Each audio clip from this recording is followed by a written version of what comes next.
Hi there guys, welcome back to my channel. This is a quick video today, a little bit of fun. This is a challenge that was initially put out by YouTube channel Jason Spins Vinyl. I heard about it from Rob Walker. Rob, in his infinite wisdom, didn't tag me in it, the bastard. I don't, you know, I'm not insulted, Rob. I'm not insulted, honestly. But I said to Rob, you know what, I'm just going to do it anyway. And what I'll do is I'll tag 3 people at the end of this. And I'll also tag them in the description below, just so that they know that they've been tagged. Okay, so this is basically, this challenge is 1 decade, 1 record. So I'm going to start in the 60s. And I'm going to go through, the 50s. And I'm going to go through to now, actually. I think there might be 1 decade I have to miss out purely because, actually, yeah, I will deal with that when we get to it. But anyway, so Rob Walker said in his video that there wasn't much good music in the 50s and the 60s. I have to disagree with that statement. It's quite obvious from Rob's choices that he likes the more indie type stuff. So, you know, I can understand that sort of indie punk type stuff. So I'm going to go back to the 50s, and my first record is, I'm not even going to try and pronounce it, it's Miles Davis. This is the 10-inch from Sam Records. This is a reissue. This is, I love this record. I absolutely love this. This brings to mind smoky bars in France, detectives in, you know, in trench coats with their collar up, that sort of thing. You listen to this and it is just takes you back to a point in time. Miles Davis is brilliant on this. This is one of those records that he recorded when he was in France. It just seemed to be the thing to do if you was a jazz player. And yeah, Sam Records, this is a really good record. It's occasionally available on Sam Records website. It's worth getting. I'm not even going to try and pronounce the name of it because it's all French, and Ascensure Polochalud or something like that. I've probably butchered it. Ascent to the Gallows, basically. It's a film soundtrack and it is absolutely stellar. If you haven't heard it, check it out. It's really, really good. Next, so I'm going to go a bit left field now, and I'm going to choose a band from Manchester, Rob, which in the 60s were really, really big. And you said nothing good come out of Manchester in the 60s. I disagree. We've got the Hollies, and this is Evolution. This is the reissue. This was cut from the original master tapes. This is a fantastic record. It was released in 1967. You can see the actual cover was done by The Fall.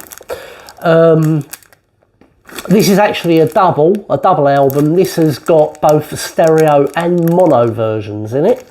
And they're quite collectible now. I want to get Butterfly, which is the other one they released from this period. EMI released it on Parlophone. This is a really, really good record. And yeah, they're from Manchester, Rob. How could you forget the Hollies, for God's sake? The Hollies, really good band. Let's not forget Graham Nash, one of the finest voices in rock. Alan Clark, one of the finest voices in rock. Oh, Tony Hicks, one of the finest. Look, all 3 of them were like so good at harmonies. Really, really good band, and overshadowed somewhat by the Beatles at the time. But yeah, they were really good. They split Graham Nash split shortly after this. He wanted to go off and do something with some people in America. David Crosby was one of them, I think, Stephen Stills and possibly Neil Young. But anyway, the Hollies. Next, we're into the 70s. And, yeah, 1 second.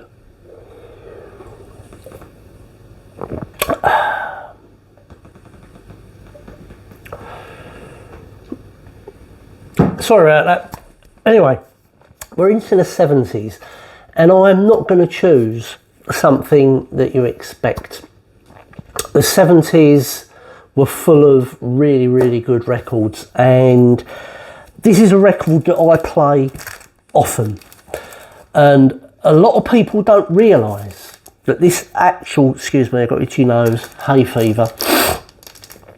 A lot of people don't realise that this album was actually released in 1979, but it didn't get released in the UK till 1980. So this is my 1970s record, and that is Quiet Life by Japan. What can I say about this? This is obviously the Japanese pressing. It's got the obi and everything. It was actually released first. The very first pressing was released in Canada. So if you get a 1979 Canadian pressing, that is the first pressing. I'm not sure what it sounds like. This sounds absolutely phenomenal. It's on Japanese wax.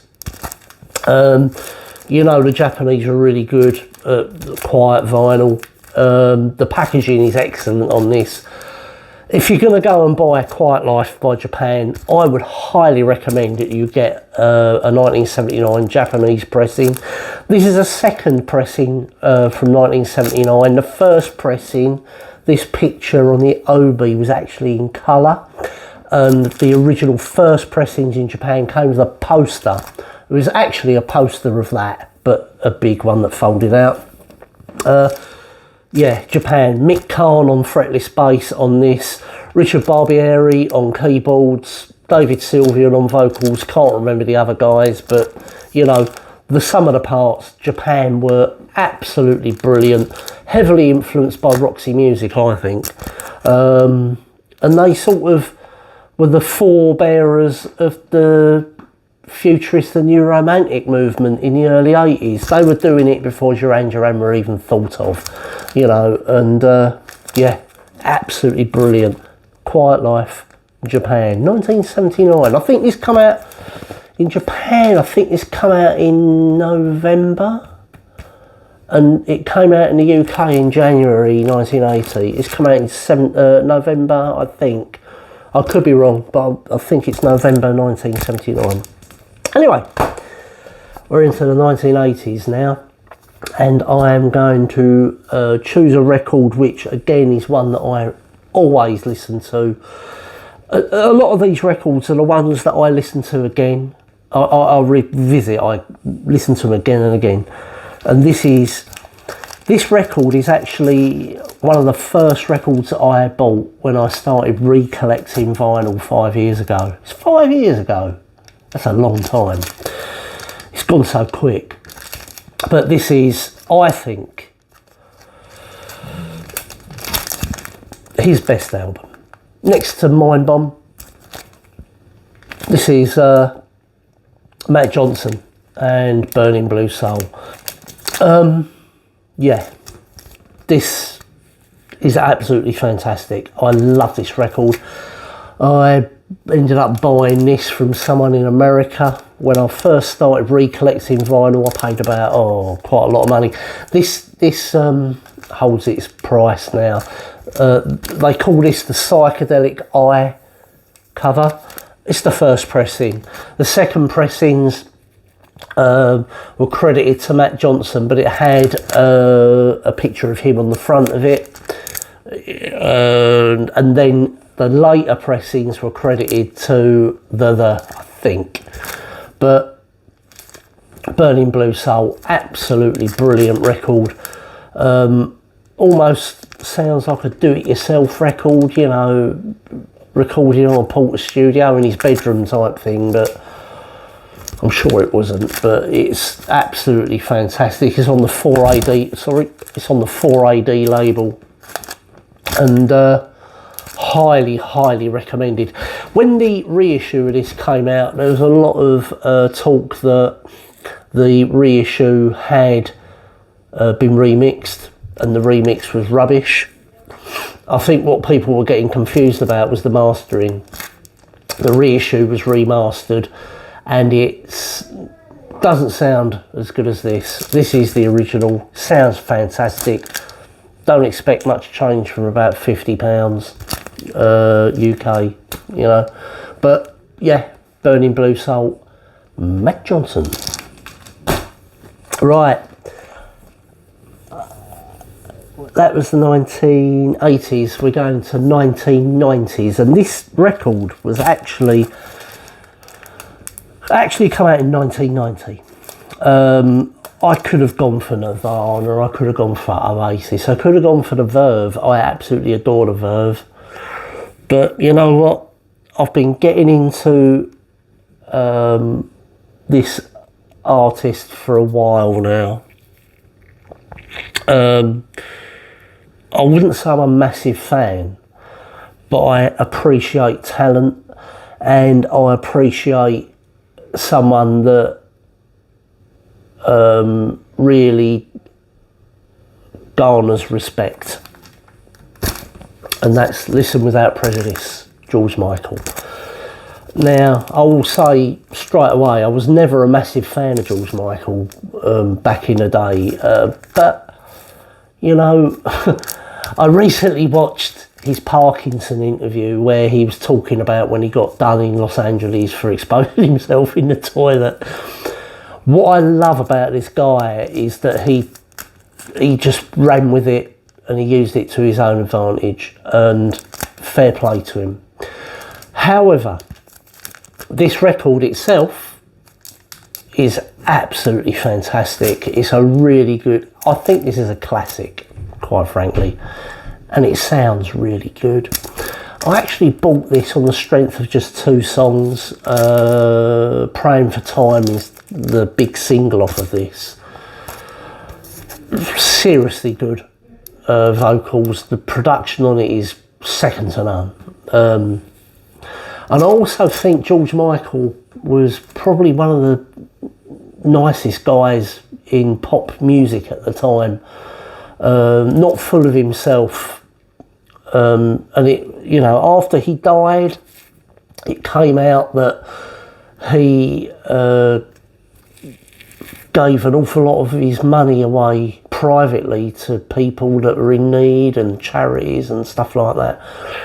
There's a story that come out after he died that he was in a restaurant with a friend. He overheard a waitress talking to one of her work colleagues, saying that she was about to be evicted from her flat or wherever she was living because she couldn't make the rent and she wasn't earning enough money. So he just wrote her a cheque for £5,000, you know, and said, go and sort yourself out. That is a selfless man, and I've got so much respect for George Michael. He came across really well in interviews, and I've got a lot of respect for him as a musician. Great songs. Like I say, I'm not an uber fan, not a massive fan. I'm a casual listener. Put it this way, when he's on, I don't turn him off. Put it that way. And yeah, great album. Next, I think we're doing a jump now because I haven't got a record for the 2000s, like 2000 to 2010. So I'm going to jump straight to 2012, I think. And this is a recent acquisition by me, and that is Ultraviolence, Lana Del Rey. What can I say about this that hasn't already been said by me on my previous video that I did about Lana Del Rey? I absolutely love this record. I've started collecting a lot of her back catalogue, and so far this is my favourite. I love the production on this. I love the songs on this. There's even a song on here, Power, Money, Glory. When it starts, it sounds like The Cure.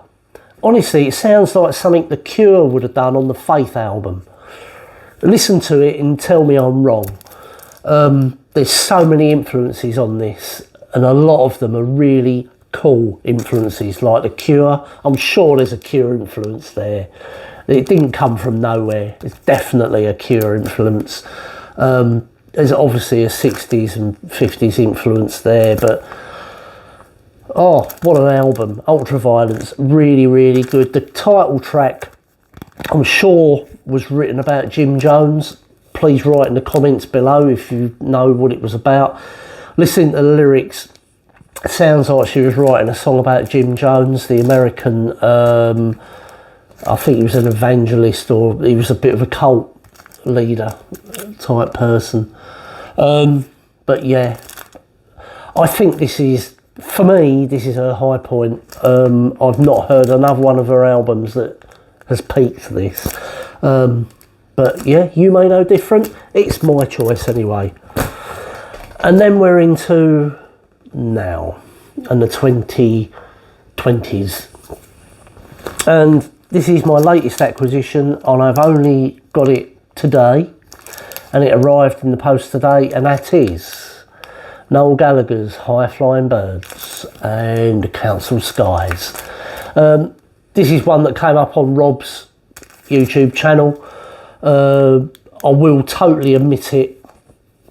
When I saw Rob Walker and do his decade records, this was his last one, and you know what? When he started talking about it, I sat there and I thought, I'm gonna buy it. And I got the limited one with the free 7-inch single. But yeah, I've listened to this once tonight before I done this video. Really impressed. Really, really good. And in fact, yeah, it's just a really good album, well recorded.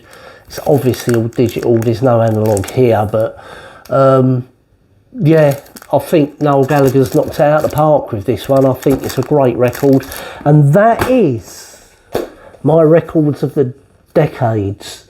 Missed one out. I haven't got any records from sort of 2000 through to 2010. At least I don't think I have.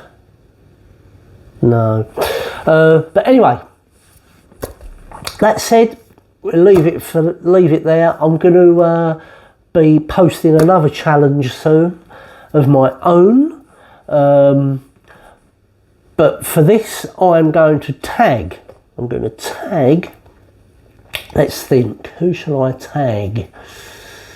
Oh, just look in the description below.